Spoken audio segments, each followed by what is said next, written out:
la révolte de Krishnamurti. Chaque fois qu'on parle de Krishnamurti, on en parle comme un penseur indien qui était favorable à une éducation alternative. C'est un sage, c'est un penseur, c'est un philosophe, c'est aussi un surdoué de sa génération. Toutes les personnes qui sont dans la spiritualité ont entendu parler de Krishnamurti. Beaucoup ont lu ses textes. Et pourtant, à l'origine de Krishnamurti, il y a une révolte, il y a une coupure, il y a une césure entre ce pourquoi il était destiné et sa vie qu'il a décidé de prendre en main. C'est dans cette coupure, c'est dans cette césure que nous allons essayer de comprendre le destin d'exception de cet homme qui est Krishnamurti. Bien sûr, on pourrait faire une vidéo de plus sur tout le monument de pensée qu'il a donné. Mais ce n'est pas ça qui va nous intéresser. Ce qui va nous intéresser, c'est l'homme, le jeune garçon, qui s'est retrouvé de manière incroyable face à un destin déraciné. Comment tout lui était donné, lui était apporté pour qu'il remplisse ce destin, et comment il a dit non à ce destin, et en se disant ce non, il a pris en main ça. Qu'est-ce que nous raconte cette révolte de Krishnamurti? Eh bien, c'est une leçon de courage pour chacun de nous. C'est aussi une invitation à nous poser, à regarder notre vie.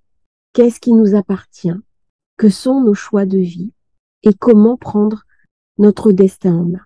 Notre vie, c'est un peu comme un voilier. Nous avons une barre et nous avons un pilote automatique. À quel moment est-ce que nous allons mettre notre voilier en pilote automatique? À quel moment est-ce que nous allons prendre la barre du destin entre les mains? Alors bien sûr, prendre la barre du destin entre les mains, c'est beaucoup plus fatigant. C'est beaucoup plus difficile. Ça nous demande d'avoir guéri certaines souffrances. Ça nous demande d'avoir dépassé certains principes. Ce n'est pas évident, ce n'est pas facile. Mais quand vous aurez une décision à prendre, où vous serez invité à prendre votre destin en main, eh bien, peut-être que vous penserez à ce jeune hindou, ce jeune indien, né en Inde, qui à un moment donné a décidé d'affronter le monde des grands pour prendre son destin en main et devenir un être d'exception qui est Krishnamurti. Krishnamurti, jeune, c'est la théosophie. C'est le nouveau Messie. Alors, si on revient bien sur Krishnamurti, qu'est-ce qui se passe? Krishnamurti, déjà, il naît, c'est le 8e enfant masculin dans une famille de brahmanes. En Inde, les brahmanes, ce sont les croyants. On est dans les castes supérieures. Et selon la tradition hindoue, on lui donne le nom de Krishna, qui est la divinité suprême, et Murti, qui signifie la forme et la manifestation. Dès le départ, il est programmé à ça. Il va diffuser un message. Sommes-nous libres par rapport à notre destin ou pas? Sommes-nous prédestinés à quelque chose? Visiblement, Krishnamurti l'était. Et pourtant, le petit Krishnamurti, c'est pas facile au début. C'est un enfant de santé fragile, et en plus, pour couronner le tout, il est régulièrement battu, et par son père, et par les instituteurs pour le redresser. À l'époque, malheureusement, c'était courant. On considérait qu'un enfant qui n'était pas conforme aux attentes ne pouvait pas se développer normalement. À 14 ans, il accompagne son frère qui l'amène se promener. Et là, son père travaille comme par hasard à la Société théosophique. Alors la Société théosophique, c'est Alice Bailey, c'est Annie Besant, c'est Charles Webster Leadbeater. C'est le renouveau de la pensée spirituelle appliquée à l'Occident. Il y a beaucoup de discrédit au regard de l'histoire sur la Société théosophique. Mais nous ne pouvons pas nier une chose, sans la Société théosophique et l'immense œuvre que Helena Blavatsky, qui était un médium d'exception, nous a laissé, la spiritualité moderne, telle que nous la connaissons, n'aurait pas existé. Alors le petit Krishnamurti se promène sur la plage avec son grand frère. Et le papa travaille, bien sûr, auprès du siège de la Société théosophique en Inde. Et là, ils vont croiser Charles Webster Leadbeater. Et celui-ci a une révélation. Il a une révélation quand il voit Krishnamurti, il voit l'aura du garçon, et il dit, c'est le Messie. Alors, il va se rapprocher de l'enfant, bien sûr, Leadbeater dit qu'il pouvait explorer les vies antérieures des personnes qu'il connaissait et qu'il avait découvert la destinée de Krishnamurti avant d'être sur Terre, le véhicule de l'instructeur du monde, et que c'était la réincarnation de Maitreya. Les théosophes, à cette époque-là, attendaient le Messie. Ce retour du Messie, c'est quelque chose de très courant. On attend la bonne parole, on attend le retour d'un maître ascensionné qui va donner une direction et qui va impulser un changement d'époque. Alors, chez les théosophes, cette attente du Messie, ça combinait divers aspects, en même temps du Christ, de Maitreya, des bouddhistes, et puis des avatars hindous. Et alors, qu'est-ce qu'ils vont faire? Puisqu'on a vu le Messie se promener sur la plage, que c'est un jeune adolescent, on va se charger de son éducation. Donc, à ce moment-là, il y a un rapprochement avec Annie Besant. Annie Besant qui, à ce moment-là, dirigeait la société théosophique, et ils vont enseigner à Krishnamurti un certain nombre de principes, un certain nombre de valeurs et un certain nombre d'enseignements ésotériques et spirituels. Donc, il y a un grand secret autour de ce jeune garçon, de cet adolescent. Le rapprochement se fait, le père au départ n'y est pas opposé, et petit à petit, Anne Besant va devenir une sorte de nouvelle mère pour lui, à tel point qu'elle va obtenir légalement la garde de Krishnamurti et aussi de son frère Nitya. Elle va les ramener en Inde. Elle va les ramener en Grande-Bretagne.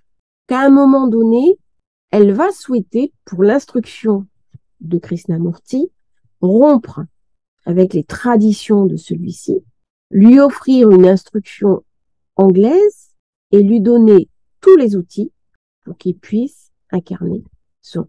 Donc, durant son éducation, Krishnamurti va passer des jours dans les appartements d'Annie Besant, enfermé avec Leadbeater pour son initiation. Il a fait très jeune des régressions dans ses vies antérieures et il a été accepté par les pontes de la théosophie. Alors, bien sûr, prendre un enfant hindou sur la plage, même s'il est brahmane, il y a un décalage.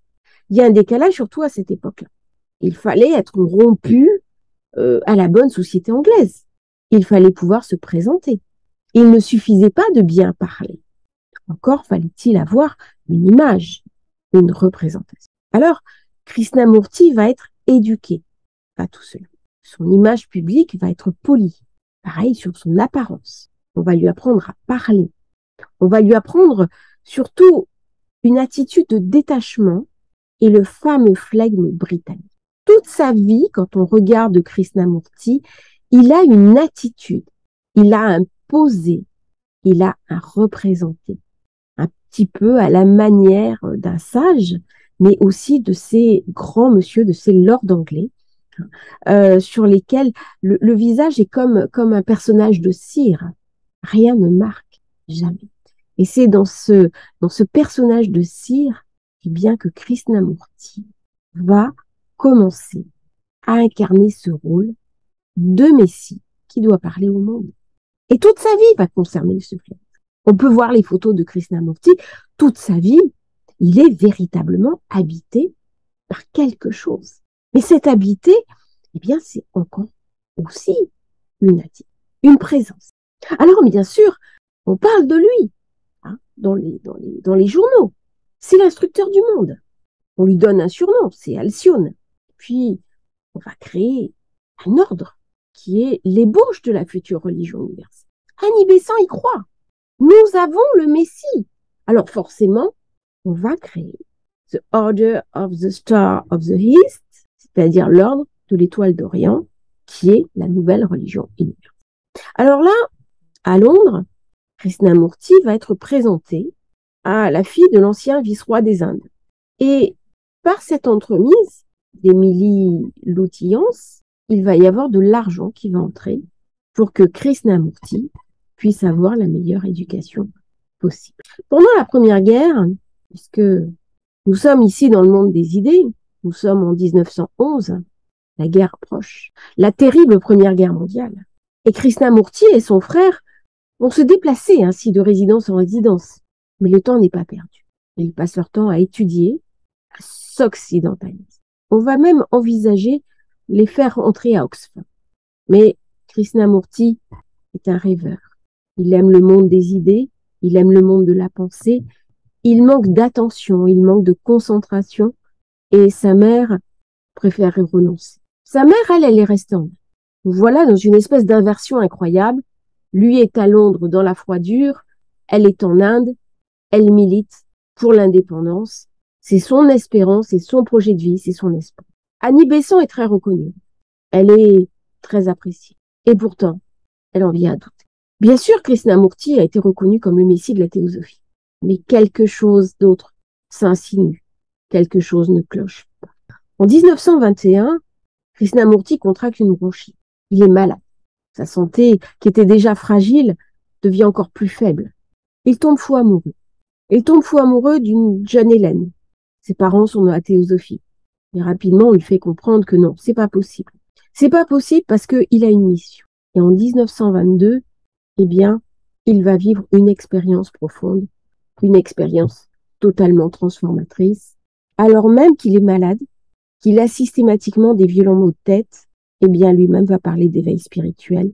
Et cet éveil spirituel va changer complètement ça. Il y a donc une différence entre cet éveil que ses enseignants théosophes ont voulu lui imposer et puis ce qu'il baptise lui-même le processus. Ce processus qui est intérieur, qui est personnel. Ça ne vient pas de l'extérieur. Il le vit, il le vibre, il l'incarne. Et à partir de là, plus rien ne sera comme avant. Annie Besant parle du réveil de la Kundalini. Pour Krishnamurti, c'est autre chose. C'est la présence, c'est la bénédiction, c'est l'immensité. C'est un état autre. Lui qui parle si souvent du sens du sacré, il a été en fusion avec lui. Il ne l'a pas vécu à l'extérieur de lui, il l'a vécu en lui, il l'a accueilli. Il en parle dans ses carnets. Et là, un drame survient, son frère. 1925. Son frère qui a 17 ans et qui soudain décède. Son frère auquel il était tellement attaché. Son frère qui avait tant d'importance pour lui. Son frère, 1925. Il a 17 ans et il vient de mourir. Krishnamurti est effondré.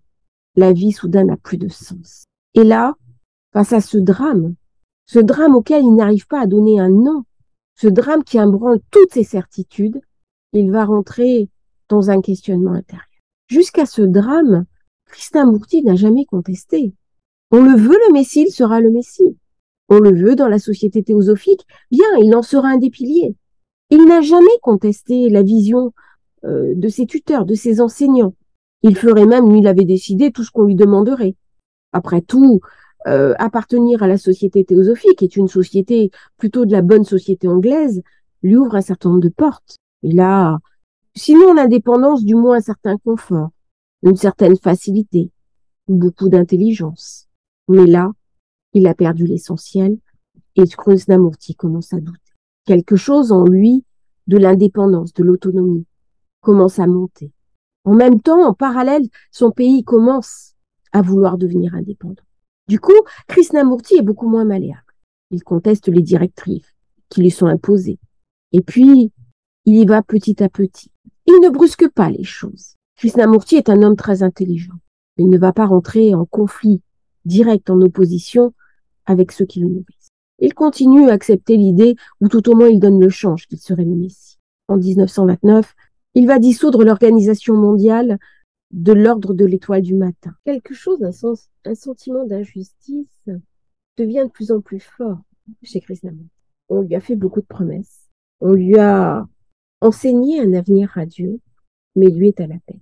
Il y a une confrontation entre ce qu'on lui a dit, ce qu'on lui a affirmé, son destin, un destin grandiose, et la réalité qui soudain le rattrape. Lorsqu'il détruit l'ordre de l'étoile du matin, va la dissoudre, eh bien, il va affirmer la vérité est un pays sans chemin, que l'on ne peut atteindre par aucune route, quelle qu'elle soit, aucune religion, aucune secte.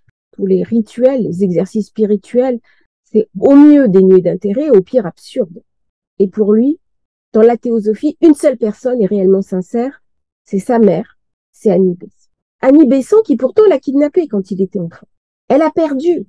Elle avait reçu la garde officielle de Krishnamurti quand son père a voulu récupérer ses deux fils.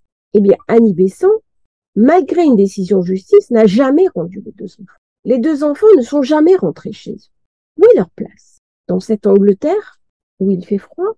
Dans cette Inde qui est en train de connaître son destin, de devenir un pays libre? C'est véritablement au moment de la mort de sa propre mère, Annie Besant, en 1933, que la rupture va se faire. Il n'est plus le Messie. Il n'a plus que faire de ce Messie dont il ne veut même pas entendre parler. Tout lien avec la société théosophique est désormais rompu. Toute autorité, particulièrement dans le domaine de la pensée, est destructrice. C'est une mauvaise chose. Les leaders détruisent leurs adeptes et les adeptes détruisent les leaders. Vous devez être votre propre enseignant et votre propre disciple. Vous devez mettre en doute tout ce que l'homme a accepté comme valable ou nécessaire, et là, par ces mots, Krishnamurti se révolte. Dans cette révolte de Krishnamurti, il raconte comment une instance supérieure qui peut être spirituelle va détruire notre croyance, notre moi profond. Eh bien sûr, lorsque le leader se pose au-dessus de l'élève, lorsque lui, c'est un sachant, lorsque lui sait que l'autre ignore, lorsqu'on est, comme dirait Eric Berne, dans une relation OK plus, OK moins, les deux sont perdants. Le leader voit son ego surenflé et le disciple ne deviendra jamais lui-même leader. Il est renforcé dans le doute en lui-même. Il est renforcé dans le manque de confiance en soi. Il devient quelqu'un de soumis, mais il ne prend pas son destin en main, il ne prend pas sa vie en main. Et dans sa révolte, Krishnamurti va découvrir qui il est vraiment. On l'a programmé à une tâche, on l'a programmé par une mission. Toute son enfance a été là. Et Krishnamurti est une leçon. C'est une leçon de nos éducations qui nous programme à devenir quelqu'un, qui nous programme à devenir quelque chose. Mais qui sommes-nous? Eh bien, ce que nous sommes, c'est ce que nous décidons d'être à un moment donné de notre vie. Nous sommes tous invités à regarder ce pourquoi nous sommes programmés et ce que nous allons décider d'être. C'est deux choses différentes. Et dans ce temps de révolte, Krishnamurti va se mettre à voyager. Lui-même va prendre une très grande distance avec les religions, avec l'ego. Et puis malheureusement, c'est la tragédie de l'histoire. Certains vont le regarder lui-même comme un gourou, ce qu'il n'est pas. Krishnamurti est un philosophe, c'est un penseur. Krishnamurti voyage, Krishnamurti devient amoureux, Krishnamurti découvre les femmes, il découvre le charme féminin, il devient ami avec un homme d'exception qui est Aldous Huxley. Krishnamurti quitte l'Angleterre et la froidure, il part aux États-Unis, il va fonder l'une des premières écoles avec sa vision de l'éducation, il rencontre Brecht, Bertrand Russell, Greta Garbo. Aldous Huxley, le meilleur des mondes, sera un ami très proche. Et puis il commence à évoquer la véritable méditation et à devenir celui qu'il allait devenir, c'est-à-dire un très grand initié. En reprenant son destin en main, Krishnamurti nous montre le chemin. Le plus important peut-être de son œuvre, c'est d'avoir su dire non au programme de vie qui lui était projeté. En même temps, Krishnamurti est un des penseurs les plus importants du XXe siècle. Et plus encore, il nous illumine de sa présence dans ce début de XXIe siècle où tellement de questions se posent sur nous-mêmes, sur notre rapport à la vie, sur notre rapport au destin, mais sur notre rapport à ce pourquoi les autres nous pensent programmés. Eh bien, ce pourquoi nous sommes programmés, c'est à nous-mêmes, face à nous-mêmes, de le définir. C'est en cela, dans cette révolte, dans ce refus de ce programme, où Krishnamurti a dit non. Je ne suis pas le Messie, je ne suis pas un maître ascensionné, que Krishnamurti est véritablement devenu un sage. C'est la grande leçon qu'il nous donne. Je vous invite à écouter en vous ce que cette leçon vous raconte. Je vous remercie pour votre écoute bienveillante. Je vous invite à vous abonner à la chaîne, à liker la vidéo, à la partager si vous le souhaitez. N'hésitez pas à commenter dessous et à demain pour un nouveau partage et une nouvelle capsule sur un nouveau format. Belle journée à tous.